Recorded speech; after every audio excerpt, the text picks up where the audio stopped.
Hello everyone, welcome back to another class. और आज हम जो टॉपिक देख रहे हैं वो हम देख रहे हैं सेल।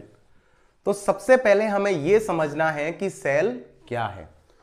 तो सेल क्या है बच्चों, जैसे घर होता है या कोई बिल्डिंग होती है, वो ब्लॉक्स या ईंट जो उसकी यूनिट होती है वो बनाती है उसको।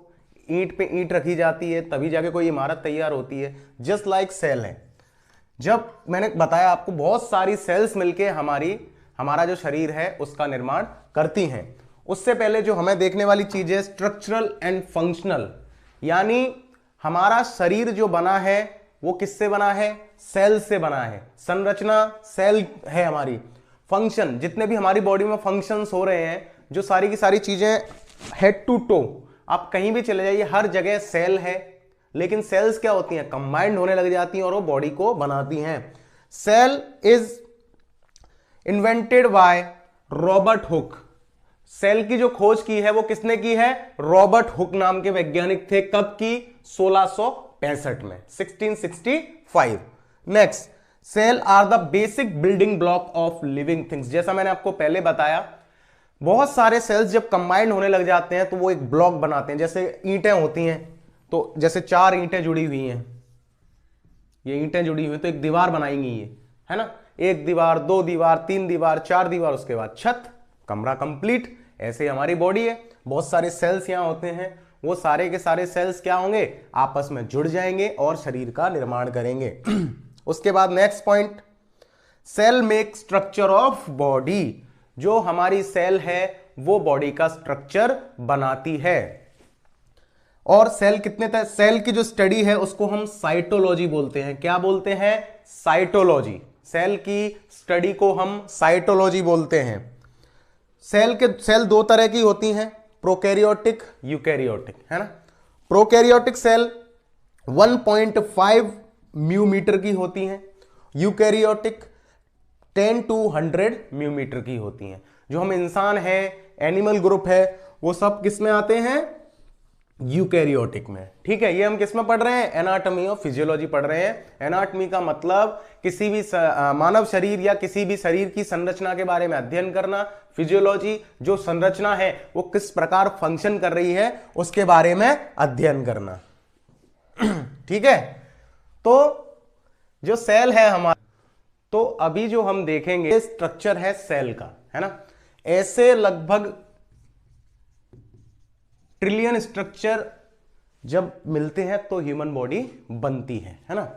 तो ये सेल का स्ट्रक्चर एक सिंपल सा, सबसे पहले एक चीज, जैसे मैंने अभी रूम का एग्जांपल दिया था आपको, तो रूम में हम रह रहे हैं तो रूम के चारों तरफ दीवार होती है। ऐसे ही सेल का जो मेम्ब्रेन है, जो दीवार है, उसको हम प्लाज्मा मेम्ब्रेन कहते हैं। क्या कहते हैं? Plasma membrane. उसके बाद सेल के जो अंदर ऑर्गन्स होते हैं, कम रहेंगे, आई थिंक 0, कि हमें चोट ना आए, ये भी हो सकता है ना। अब ये मत कहना सर डूब के मर गए तो आप कैसे भी मर सकते हो, उसमें सर क्या करेंगे। तो उसमें जो एक फ्लूइड रहता है, वो फ्लूइड क्यों रहता है? कि आपस में जो सेल ऑर्गेनेलीज हैं, ये आपस में फ्रिक्शन ना आ जाए, इन पे कोई प्रेशर ना आ जाए। उस प्रेशर को, उस फ्रिक्शन को बचाने के लिए सेल के अंदर क्या है? साइटोप्लाज्मा है। क्या है? साइटोप्लाज्मा। तो वापस से सुन लीजिए, सेल की जो दीवार होती है उसको हम क्या कहते हैं? Plasma membrane. क्या बोलते हैं? Plasma membrane. सेल के अंदर एक फ्लूइड प्रेजेंट होता है, उसको हम क्या कहते हैं? साइटोप्लाज्म। क्या कहते हैं? साइटोप्लाज्म। और सेल में जितने भी ऑर्गन्स होते हैं उनको हम क्या बोलेंगे? Cell organelles. ठीक है, ओके। नेक्स्ट अब देखो स्ट्रक्चर से, तो सबसे पहले ये स्ट्रक्चर देखिए आप, न्यूक्लियस। क्या? न्यूक्लियस। न्यूक्लियस क्या है? जो घर का एक मुखिया होता है ना, वैसे ही सेल का मुखिया होता है न्यूक्लियस। क्योंकि जितनी भी जेनेटिक इंफॉर्मेशंस हैं, डीएनए, तो वो क्रोमेटिन, फाइबर्स, ये सारी की सारी चीज किस में रहती हैं? न्यूक्लियस में। किस में? न्यूक्लियस में। न्यूक्लियस में एक और स्ट्रक्चर होती है क्रोमेटिन। जो क्रोमेटिन फाइबर्स होते हैं, जब सेल डिवाइड होती है तो इन फाइबर्स की वजह से ही सेल डिवीजन अच्छे से हो पाता है। नेक्स्ट स्ट्रक्चर अब अपन आते हैं राइबोसोम। किस पे? राइबोसोम पे। तो राइबोसोम जो है वो किसके लिए हेल्पफुल होता है? प्रोटीन सिंथेसिस के लिए। किसके लिए? प्रोटीन सिंथेसिस के लिए। याद रखना, राइबोसोम क्या करता है सेल के अंदर, प्रोटीन बनाता है। अब एक और स्ट्रक्चर होती है एंडोप्लाज्मिक रेटिकुलम। क्या? Endoplasmic reticulum. एंडोप्लाज्मिक रेटिकुलम दो तरह के होते हैं। पहला रफ एंडोप्लाज्मिक रेटिकुलम, जिसको हम RER के नाम से भी जानते हैं। दूसरा स्मूथ एंडोप्लाज्मिक रेटिकुलम। तो अब हम पहले इसको देखते हैं, रफ एंडोप्लाज्मिक रेटिकुलम को। रफ एंडोप्लाज्मिक रेटिकुलम जो होता है उसका मेन फंक्शन किसके साथ, राइबोसोम के साथ मिलकर प्रोटीन का निर्माण करता है ना। वहीं स्मूथ एंडोप्लाज्मिक रेटिकुलम क्या करता है, ये सेल के अंदर स्टेरॉइड जो हार्मोन्स होते हैं उनको सिंथेसाइज करता है, उनको बनाता है। ठीक है। उसके बाद माइटोकॉन्ड्रिया। क्या? माइटोकॉन्ड्रिया। ये बचपन से पूछे जाने वाला क्वेश्चन है।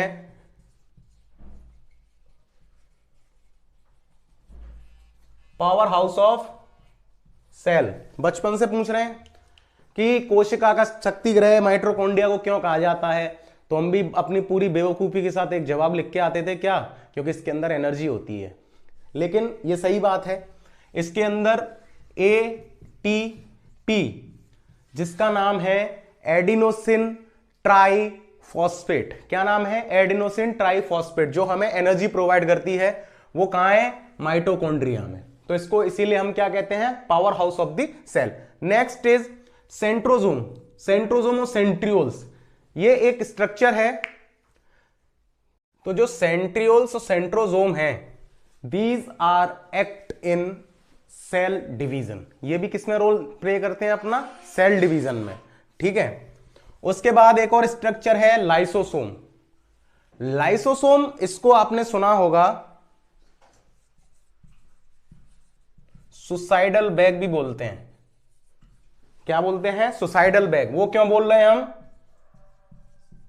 इसमें एक एंजाइम प्रेजेंट होता है जिसका नाम है लाइसोजाइम।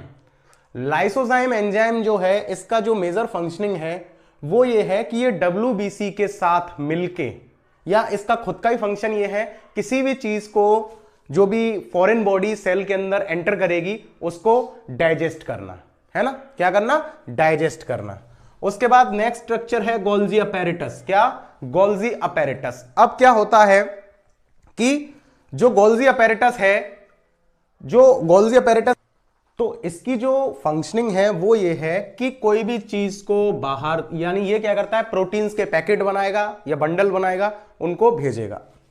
अब देखो क्या होता है, दो चीजें हैं, एक होती है इंट्रासेल्यूलर, एक होती है एक्स्ट्रा सेल्यूलर। तो क्या है, जो ये सेल है इसके बाजू में भी सेल्स होंगे। तो क्या होगा, जब इस सेल को कोई न्यूट्रिशन की जरूरत है, इस सेल के पास वो चीज ज्यादा है, तो ये गोल्जी अपैरेटस जैसे हमने भी बताया, तो ये क्या करेगा, प्रोटीन्स के बंडल उस साइड भेज देगा। या इसको किसी भी फ्लूइड की जरूरत है तो क्या होगा, डिफ्यूजन और ऑस्मोसिस। क्या? डिफ्यूजन और ऑस्मोसिस की प्रोसेस से ये काम पूरा होता है। ऑस्मोसिस का मतलब आपको पता है, किसी भी पदार्थ का लोअर कंसंट्रेशन से हायर कंसंट्रेशन में आना। कहां से? इधर इसकी कंसंट्रेशन कम है, इधर ज्यादा है, तो इसका ये मेम्ब्रेन है अपनी प्लाज्मा मेम्ब्रेन, तो एक सेमी परमिएबल लेयर के थ्रू लोअर कंसंट्रेशन से हायर कंसंट्रेशन में जाना क्या होता है, ऑस्मोसिस, है ना।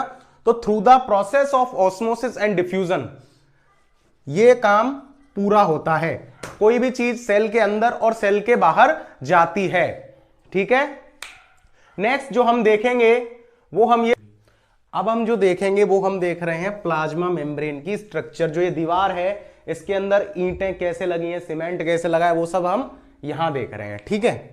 तो सबसे पहले जो प्लाज्मा मेम्ब्रेन, जैसे ये मेम्ब्रेन है, इसके दो पार्ट हैं ना, एक ये ऊपर वाला, एक ये। ठीक है। अभी क्या होता है, जो ऊपर वाला पार्ट है इसको हम बोलते हैं हेड। क्या बोलते हैं?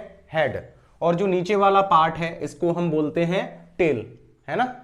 हेड पार्ट जो है वो हाइड्रोफिलिक होता है। फिलिक का मतलब लविंग, प्यार करने वाला, है ना। तो किससे प्यार करने वाला? वाटर से या फ्लूइड से। तो जो अपर पार्ट है, जो head part of the plasma membrane है, वो कैसा है, हाइड्रोफिलिक, इसको पानी से प्यार है ना। और टेल पार्ट कैसा है, ये हाइड्रोफोबिक है। हाइड्रोफोबिक का मतलब फियर ऑफ वाटर, जिसको पानी से डर लगता हो। तो सबसे पहले समझो कि ऐसा क्यों है। ऐसा बच्चों इसीलिए है कि अगर ये पार्ट हाइड्रोफोबिक होगा तो मे बी पॉसिबल है कि जो भी फ्लूइड है वो इनके बीच में फंस सकता है, और अगर फ्लूइड फंसा बीच में तो क्या होगा, हो सकता है कि जो प्लाज्मा मेम्ब्रेन इन्फ्लेम हो जाए, ये मोटी हो जाए इस तरह से, तो क्या होगा, किस पे प्रेशर जाएगा, पूरा का पूरा प्रेशर सेल ऑर्गेनेलीज पे, तो सेल फंक्शन नहीं कर पाएगी। ठीक है, ये जो बना हुआ होता है ये बना होता है फॉस्फोलिपिड का। किसका, phospholipid. Plasma membrane is made up of phospholipid bilayer.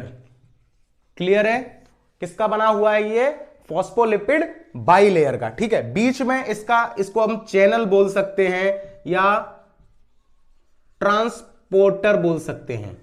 ये क्या करता है, जो मैंने अभी बताया, इंट्रासेलुलर एक्स्ट्रा सेलुलर जो एक्टिविटीज हैं उनको अलाउ करता है अंदर जाने के लिए और बाहर आने के लिए। जैसे मैंने कुछ भी खाया, पानी पिया या कोई भी एक्टिविटी की, तो वो कहां जाएगी, डाइजेस्टिव सिस्टम में, वहां से ब्लड में, ब्लड कहां भेजेगा, बॉडी के हर एक पार्ट में, और बॉडी का हर एक पार्ट किससे मिलके बना हुआ होता है हमारा, सेल से। किससे, सेल से।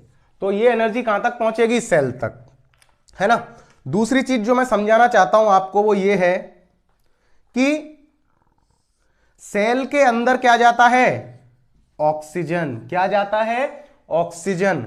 यहां क्या होगी, मेटाबॉलिक रिएक्शन होगी। क्या होगी, मेटाबॉलिक रिएक्शन। मेटाबॉलिक रिएक्शन के बाद ऑक्सीजन के पिछवाड़े पे लात मार के ये किसमें कन्वर्ट हो जाता है, CO2 में। किसमें, CO2 में। इसीलिए हमारा ब्लड में क्या क्या होता है, कार्बन डाइऑक्साइड कहां से आता है, इस मेटाबॉलिक रिएक्शन से। प्लाज्मा मेम्ब्रेन फॉस्फोलिपिड की बनी हुई होती है। हेड और टेल दो पार्ट होते हैं इसके। हेड पार्ट जो इसका है वो हाइड्रोफिलिक होता है, वाटर लविंग होता है, और जो टेल पार्ट है वो कैसा होता है, हाइड्रोफोबिक होता है। ठीक है, क्लियर है ये चीज। अब हम देखते हैं सेल, टिश्यू, ये सब क्या भसड़ है ना। सबसे पहले एक चीज समझो, स्पर्म और ओवम, इससे हमारी उत्पत्ति हुई है। सब लोगों की उत्पत्ति हमारी किससे है, स्पर्म से, ओवम से है ना। ड्यूरिंग इंटरकोर्स क्या होगा, ये दोनों फर्टिलाइज हो जाते हैं आपस में और बेबी बन जाता है ना। अब बन तो जाता है बेबी, लेकिन ये चीज अभी हम गायनेकोलॉजी मिडवाइफरी में पढ़ेंगे, लेकिन अभी हम जो देखना चाहते हैं वो चीज ये है कैसे। तो सबसे पहले मान के चलो बच्चों, एक सेल होगी बस। कितनी सेल होगी, एक सेल। वो सेल क्या करेगी, डिवाइड होगी कई पार्ट्स में, है ना। जब सेल्स डिवाइड होके एक स्पेसिफिक मैनर में आ जाती है, स्पेसिफिक मैनर का मतलब बाल है। अब बाल हमने सीधे कर रखे हैं अच्छे से, स्पेसिफिक मैनर में ना इसको हम उबड़ खाबड़ कर लें तो खराब हो जाएंगे। सेम ऐसे ही सेल्स क्या होता है, एक स्पेसिफिक एक मैनर में जुड़ जाती हैं, एक ब्लॉक का निर्माण करती हैं जिसको हम बोलते हैं टिश्यू। क्या बोलते हैं, टिश्यू।